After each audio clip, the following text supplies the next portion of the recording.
Bom dia, meu amigo, minha amiga, que você comece essa segunda-feira de forma abençoada.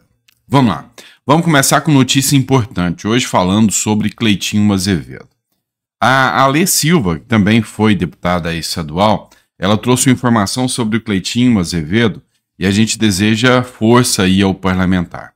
Segundo a Alê Silva, ela tem notícias de que o pai do nosso amigo e senador Cleitinho Azevedo encontra-se num momento delicado em virtude de sua saúde, que está comprometida. Clamo a todos que levantem suas vozes para o céu em oração por ele e por sua família. Só a mão de Deus para conduzir um momento como esse. E assim, lamento muito pelo que o Cleitinho está passando agora, espero que seja o mais breve possível, que o pai dele se recupere, volte a ter uma saúde estável e desejo do fundo do meu coração que Deus abençoe e coloque as mãos aí sobre o Cleitinho Azevedo. Também vamos falar sobre a Júlia Zanatta, né? A Júlia Zanatta, que é uma parlamentar muito conhecida por vocês, ontem também ela acabou envolvendo em um acidente de carro, né? A deputada Júlia Zanatta sofre acidente de carro no sul do estado. O acidente aconteceu na noite de domingo. Então foi ontem, bem à noitezinha, a deputada Júlia Zanatta sofreu um acidente de carro na noite desse domingo em Criciúma, no sul de Santa Catarina.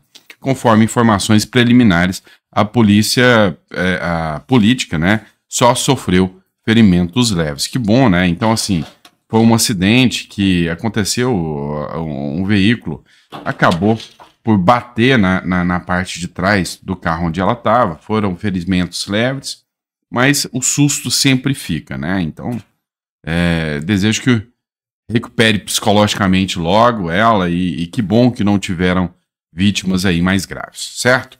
Agora vamos começar com as notícias políticas. Pessoal, vamos falar do caso da homenagem a Michele Bolsonaro que acontecerá no Teatro Municipal. Ao que tudo indica, vai se manter lá, porque o vereador deu esclarecimento de que ainda não recebeu qualquer notificação via judiciário. E assim, é arriscado por parte do vereador, mas vamos colocar aqui o áudio do vereador Rinaldo Gilo, que é quem tinha solicitado, né? Ele que é do União Brasil, tinha solicitado a homenagem a Michele Bolsonaro. Ele fez aqui um esclarecimento, matéria do jornal Metrópolis. Sei que você viu na imprensa uma notícia sobre uma suposta decisão judicial vinda de uma ação movida pelo PSOL de que a cerimônia não poderia acontecer no Teatro Municipal de São Paulo. Eu não fui notificado oficialmente e por isso a cerimônia está mantida. Consultando a presidência da Casa Legislativa, Câmara Municipal de São Paulo, a mesma me informou que o evento está mantido no Teatro Municipal de São Paulo e que as medidas judiciais cabíveis estão sendo tomadas. Não tem brecha para censura e para quem quer o fim da liberdade, nem para os perseguidores. Michele Bolsonaro receberá sim o título de cidadã paulistana nesta segunda-feira no Teatro Municipal. Mesmo que o fosse, jamais poderia tolerar que uma decisão que desrespeita a independência dos poderes, que contraria uma homenagem aprovada pela Câmara e que ataca diretamente o Poder Legislativo, causasse essa desfeita com a nossa querida sempre primeira-dama, mais amada do Brasil, e o nosso sempre presidente Jair Bolsonaro. Não é uma questão política, é uma questão de respeito à lei, respeito à democracia e respeito ao Poder Legislativo, que não deve ter interferência ou intervenção. O PSOL, que entrou com uma ação, como todos sabemos, é um partido travestido de democrático, mas que apoia ditadores, apoia a censura, apoia o aborto e apoia a legalização das drogas. Esse tipo de gente não vai nos calar. E podem perseguir Michele Bolsonaro, podem perseguir Jair Bolsonaro e podem me perseguir, Rinaldo de Gilo, seu vereador.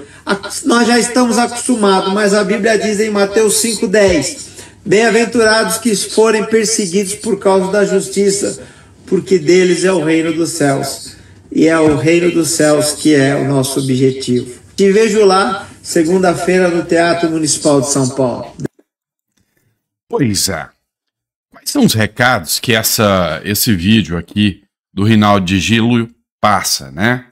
Primeiro, a Câmara dos Deputados, ela não tem a mesma coragem que as Assembleias Legislativas têm, é o que a Assembleia Legislativa do Espírito Santo demonstrou, e parece que não está tendo a mesma coragem que as câmaras municipais também têm.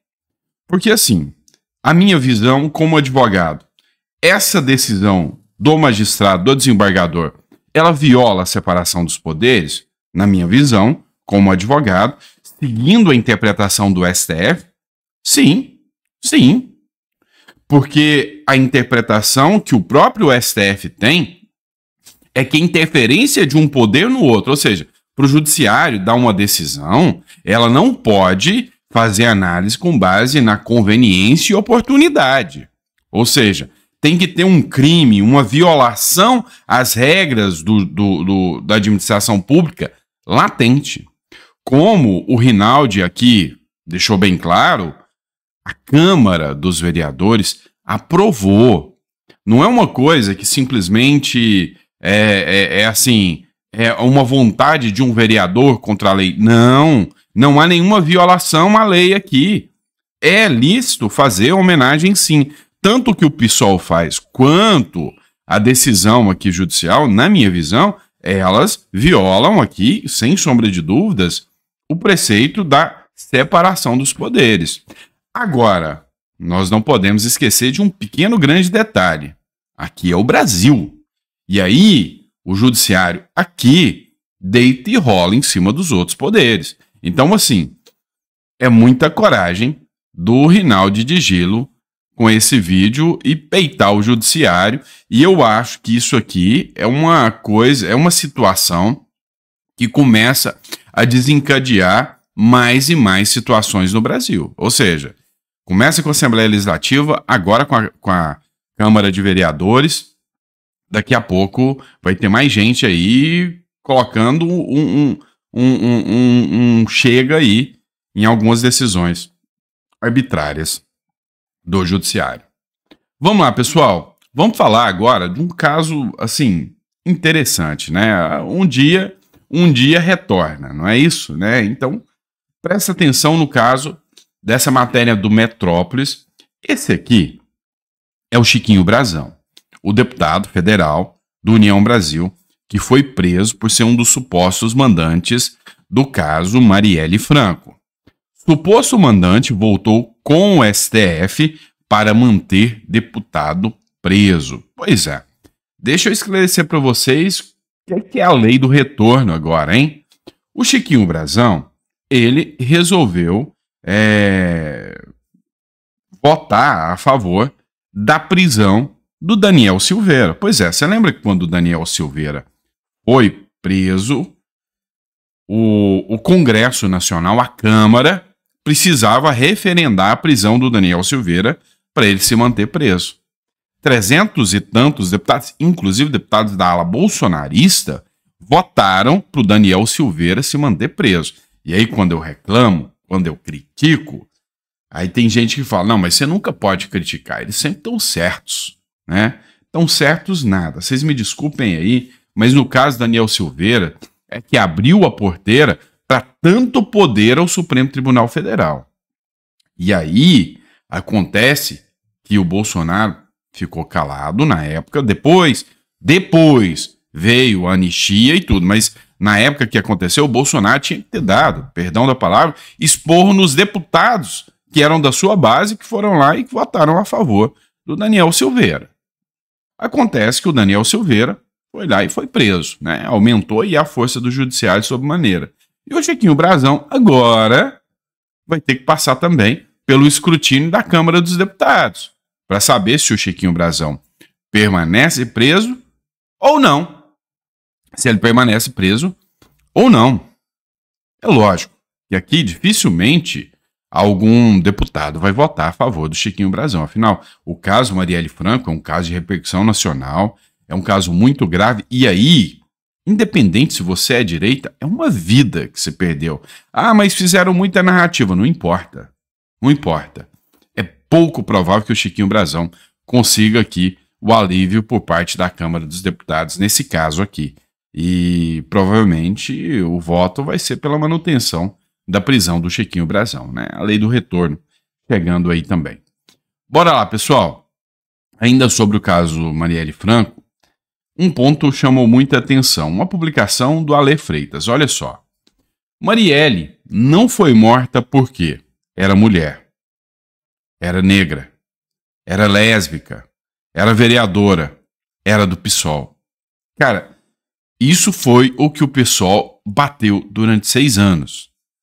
Marielle morreu porque atrapalhou um grupo de criminosos que lucram com a desordem urbana da cidade do Rio de Janeiro. O PSOL, durante 6 anos, defendeu narrativas toscas, deslocadas da realidade, e ainda tentou acusar a família Bolsonaro de envolvimento. E aí, o Ale Freitas aqui conclui aqui, falando que o pessoal do PSOL é um bando de B, né? O que eu tenho que dizer para vocês sobre isso? O Ale Freitas, do ponto de vista de argumentar aqui, o quanto o PSOL distorceu a realidade, o quanto ele surfou politicamente em cima da morte da Marielle Franco, não tem o que falar. Os vereadores do PSOL deveriam estar com vergonha do quanto utilizaram a morte de uma mulher negra, lésbica, para politização. E é bem a cara da esquerda. Não respeitam nada. Dizem ser os defensores com a narrativa mentirosa, mas não respeitam nada. Nada. Enfim, quem sabe agora a Marielle Franco possa efetivamente descansar sabendo quem são os mandantes desse crime bárbaro e com as narrativas de uma mulher que era uma mulher íntegra. Porque assim, não sei se vocês sabem, a Marielle Franco tem muito mais coragem do que muita gente que se diz de direita aí. Porque ela resolveu enfrentar a milícia, que é um grupo criminoso, bateu de frente para defender moradores que estavam numa área lá carente, contra o grupo que queria zoneamento de terra lá para ganhar milhões e milhões. Ela bateu de frente e por isso ela foi morta. Por isso ela foi morta. Então, com certeza, você consegue perceber a integridade da Marielle Franco aqui. E aí, percebendo a integridade da Marielle Franco, com certeza, se ela visse o que fizeram após a morte dela, ela teria vergonha do próprio PSOL. Não tenha dúvidas disso, do que fizeram em relação a isso, não é? Vamos lá. E aí, eu venho alertando a vocês, não é de agora, eu venho alertando já há um tempo. Quanto mais o Lula, o PT, vem mostrando a sua face, mais ele despenca e mais Bolsonaro ganha força e a narrativa de que há uma perseguição contra Bolsonaro cresce. E eu venho falando isso há muitos editoriais. Talvez com atraso, mas não um atraso demais, a Folha de São Paulo começa a reconhecer isso também. Oposição a Lula vê Bolsonaro fortalecido e erro da esquerda com atos esvaziados. Vamos falar sobre isso aqui. É o seguinte, os atos que aconteceram, o grande movimento da esquerda conseguiu lotar um micro-ônibus ou um fusquinha, talvez. Não deu ninguém. Foi um evento vergonhoso. E aí a Gleisi Hoffmann vem com o papinho de não vale a quantidade, é a qualidade. Tá bom, desculpa esfarrapada, faltou pão com mortadela. Isso aí todo mundo sabe. A grande questão aqui, que nós precisamos levantar, é a esquerda está desesperada. Esses movimentos desorganizados, flopados, que eram para ser a resistência contra o Bolsonaro, mostraram que eles não têm nada de apelo popular. E aí a gente começa a ter uma sequência de situações que vão fortalecendo a narrativa pró-Bolsonaro e mostrando, escancarando quem é a esquerda de verdade. Então vamos lembrar, o que Bolsonaro passou durante o período eleitoral, que criou um ânimo anti-Bolsonaro, junto com a galera do MBL lá, que Bolsonaro é pior do que o PT. Você lembra disso? Pois é, veio história de joias que até hoje nunca foram provadas nada, e que o Lula tinha containers também, que não deu nada. Tinha a história até das moedas que foram pegas lá e que a Michelle Bolsonaro está sendo processada por roubar moedas do Palácio. Ela fez doação para uma instituição de caridade. Cartão de vacina, tá aí, ele está sendo indiciado por causa de cartão de vacina. Vocês já viram algum presidente ser indiciado por cartão de vacina? Sério isso? Tá? Sério que vocês acham que as pessoas vão comprar a narrativa de que Bolsonaro é pior do que os caras do Mensalão e Petrolão, porque falsificou um cartão de vacina, mesmo declarando abertamente, eu não vacinei. Sério. E aí vem também o caso do suposto golpe, o caso Marielle, o caso dos imóveis com dinheiro vivo, que tudo isso, cada narrativa que eles criam vão caindo por terra.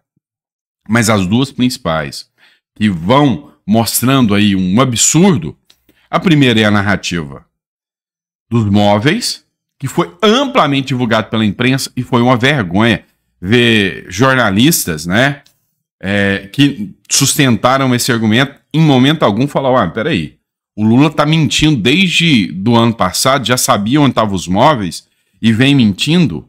E aí alguns jornalistas corajosos falaram, o Lula tinha que pedir desculpa. E aí vem o caso da Marielle Franco. Algum jornalista vai falar também, o Lula tinha que pedir desculpa, o Boulos, o Pimenta, todos, o Freixo, o Randolph, todos utilizaram esses argumentos contra o Bolsonaro. Vão pedir desculpa falando, realmente, Bolsonaro não era o cara que mandou, não. Então, mais uma narrativa que cai por terra. E aí, tem a narrativa do golpe. Cá entre nós. Para quem tem um pingo de discernimento sobre direito, o cara tentar dar um golpe fazendo uma minuta que tem que ser submetida a vários setores, com análise jurídica, um cara que poderia simplesmente, se o exército falar, não, eu não concordo com a minuta de estado de sítio, que está previsto dentro da Constituição, ou de estado de defesa, eu não concordo com essa minuta, o Bolsonaro usava a caneta, trocava o cara, e se quisesse dar um golpe, daria. Mas o cara simplesmente olhou meios jurídicos do que ele poderia fazer. Ok? Então, assim, juridicamente falando, e eu estou falando como advogado aqui, também não é uma tese que convence muito. E aí, o Bolsonaro não está precisando fazer nada, absolutamente nada.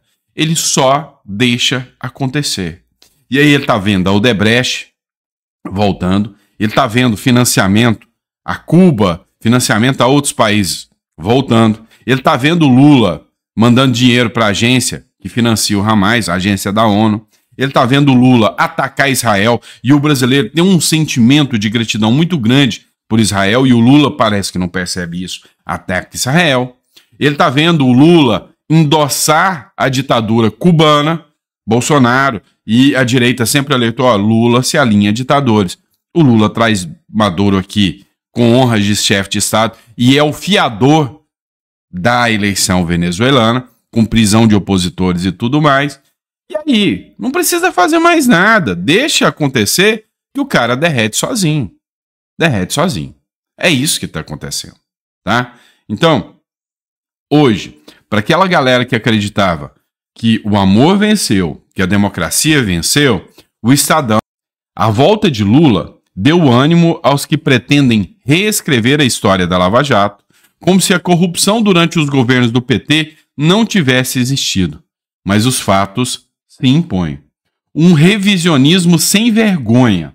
Quem quiser acreditar na fábula de que o PT e seu chefão foram perseguidos, que acredite. Já quem preza a verdade factual, certamente espera que a Lava Jato encontre seu melhor lugar na história. Pois é. Nunca achei que eu ia ter orgulho de uma matéria do Estadão. Parabéns ao Wilton Júnior aí, né, que escreveu a foto aí, ou a matéria aí. Então, é isso. Para quem acreditava que era pela democracia, não era. Era para voltar com toda a turma da corrupção e permitir que eles continuassem livres, leves e soltos. Alguém duvida disso? Acredito.